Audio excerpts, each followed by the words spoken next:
السلام عليكم ورحمة الله وبركاته. أخباركم إيه؟ يا رب تكونوا في أحسن صحة وحال. النهاردة هنتكلم عن مضاد السموم، وهنتكلم مع بعضنا عن أقوى مضاد السموم بعيدا عن الأدوية وبعيدا عن كل حاجة، وأقوى مضاد سموم للفراخ. بس أهم حاجة هنتكلم فيه يا ريت نستخدمه بطريقة صح، ما نستخدموش بطريقة خطأ عشان ما يضرش معانا الفراخ ويأثر معانا على الدورة، وبالعكس بدل ما يتقلب من مفيد يتقلب لضار. فهكلمكم النهاردة عنه هو الخل. الخل يعتبر من أقوى مضاد للسموم بالنسبة للدواجن، ولكن بشروط. يعني مش خلاص خل يبقى أنا هحط خل، ولكن بشروط. الخل نوعين: في خل 5%، وهو ده طبعا اللي احنا بنستخدمه في البيوت عندنا في المطابخ، في كل مطبخ بتلاقي موجود الخل. وفي خل تاني 100%. احنا لو هنستخدم مضاد سموم للفراخ هنستخدم الخل 100%، ولكن هو بيبقى قليل شوية. ولو حضرتك من مصر فده بيبقى موجود في اي حاجة اسمها السرجة، بيبقى موجود فيها. ما اعرفش في البلاد التانية موجود في فين، او بيتباع او ما بيتباعش، او تعرف تجيبه ولا لا. بس هو الخل بنسبة 100% ده يعتبر هو اقوى مضاد سموم للفراخ. ولكن الاتنين ينفعوا عادي، بس كل واحد ليه طريقة في النفع، وكل واحد ليه نسبة بيتحط بيها. هنتكلم دلوقتي معلش في الخل اللي هو 5%، وده طبعا اللي موجود في البيوت عندنا، او اللي موجود عند كل الناس. طيب الخل ده نستخدمه ازاي؟ الخل ده نستخدمه بنسبة 20 سنتي لكل لتر مية. يبقى هنركز مع بعضينا. الخل العادي هنستخدمه اللي هو موجود في البيوت، اللي هو بتركيز 5%، هنستخدم منه 20 سنتي لكل لتر مية. يعني كل لتر مية هنديله 20 سنتي خل. ودي طبعا كمية كبيرة، ولكن هي اللي مظبوطة جدا بالنسبة لمضاد السموم وبالنسبة للفراخ، عشان الخل ده بيبقى نسبته 5% بس خل، والباقي مية. وطبعا هنستخدمه يومين في الأسبوع. يعني لو تقدر تستخدمه كل أسبوع تديله يومين مضاد للسموم، ده كده حاجة تبقى 100 100، وهتدي وقاية كويسة للطيور عندك عشان السموم اللي في العلف. وبمناسبة العلف ده، يا ريت يا جماعة زي ما قلت لحضراتكم في كذا فيديو، لو ما نجيب علف نجيبه من مكان معتمد، ويكون العلف نظيف، ويكون العلف من شركة كويسة وما نسترخص. كمان في حاجة تانية بالنسبة للعلف: لما نيجي نخزن العلف، ما انت ممكن تكون جايب علف من شركة كويسة وتمام التمام، ولكن سوء التخزين عند حضرتك هو اللي يضر معاك العلف. فلما تيجي تخزن العلف في كذا حاجة. أهم حاجة عشان تجي لما تجيب العلف ما تعرضوش للشمس، ما تسيبش العلف متخزن عندك في الشمس، هيتلف معاك العلف.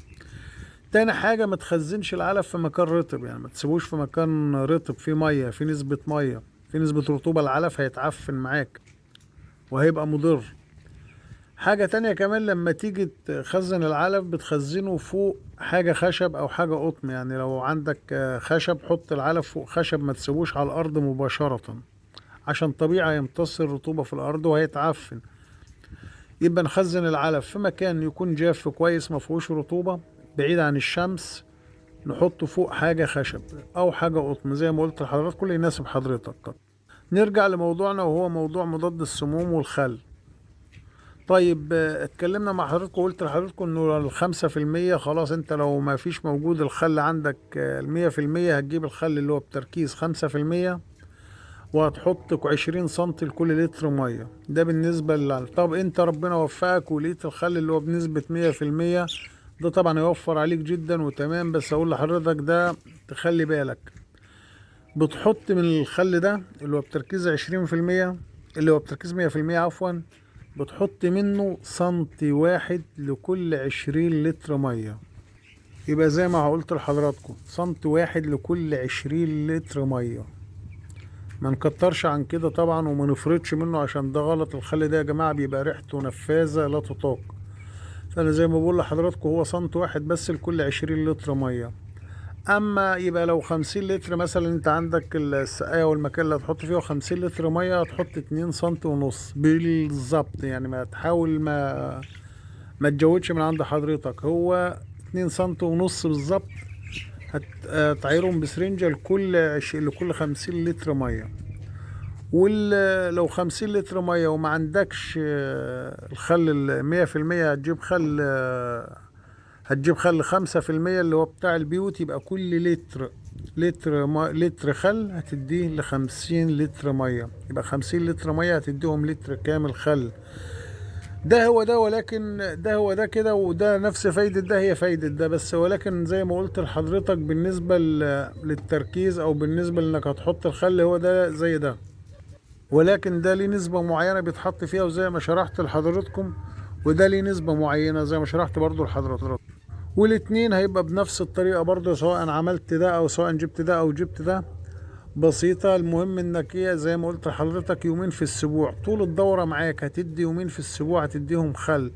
طبعا ده مضاد سموم، وتوفر على نفسك ولا تشتري مضاد سموم غالي تبع من اي شركة ايا كانت، هو ده مضاد سموم بنسبة 100%، ومجرب عند كل الناس وثبت فعاليته بشكل كويس جدا جدا. وعلى فكرة برضو الخل ده برضو بيقلل من مشاكل السلمونيوم عند الفراخ، بل بالعكس ممكن يمنعها خالص انها تيجي، يعني بيقلل من مشاكل السلمونيوم، وبرضو بيقلل معاك من مشاكل الكوليستريديا. ولو حضرتك مش حابب الخل، مع اني انا بشتغل بيه على طول، انا ممكن اقول لحضرتك على اسامي مضادات سموم ادوية لو حضرتك عايز تجيبها وما تجيبش الخل عايز تجيبها، ممكن اقول لحضرتك زي مثلا سينورتوكس، ده مضاد حيوي قوي جدا برضو، مضاد سموم قوي جدا. وام سي بلوس برضو، ده برضو من ضمن المضادات القوية. وفي انواع تانية كتير لمضاد السموم، ولكن انا بفضل الخل، وزي ما شرحت لحضرتكم والله العظيم يعني انا شغال بيه بصراحة، ولا بستخدم مضاد سموم ولا غيره، حاجة كويسة جدا جدا. انا ممكن اجيب مضاد السموم اوريه لحضرتكم مثلا كمن باب العلم بالشيء، لكن انا استخدامي الشخصي بستخدم الخل، مفيش منه اي مشاكل ومفيش منه، وبالعكس هو موفر كمان جدا. حضرتك كمان لو حابب غسيل كلوي بالاعشاب، انا ان شاء الله الفيديو الجاي هتكلم مع حضراتكم عن حاجة غسيل كلوي بالاعشاب بالنسبة للفراخ التسمين. وده كان فيديو النهارده، يا ريت لو عجب حضراتكم الفيديو ما تنسوناش بالاشتراك والدعم في القناة، ولو عند حضرتك اي سؤال او استفسار اكتبوا لنا في تعليق وان شاء الله ارد على حضراتكم. شكرا لحضراتكم والسلام عليكم ورحمة الله وبركاته، دمتم في رعاية الله وحفظه.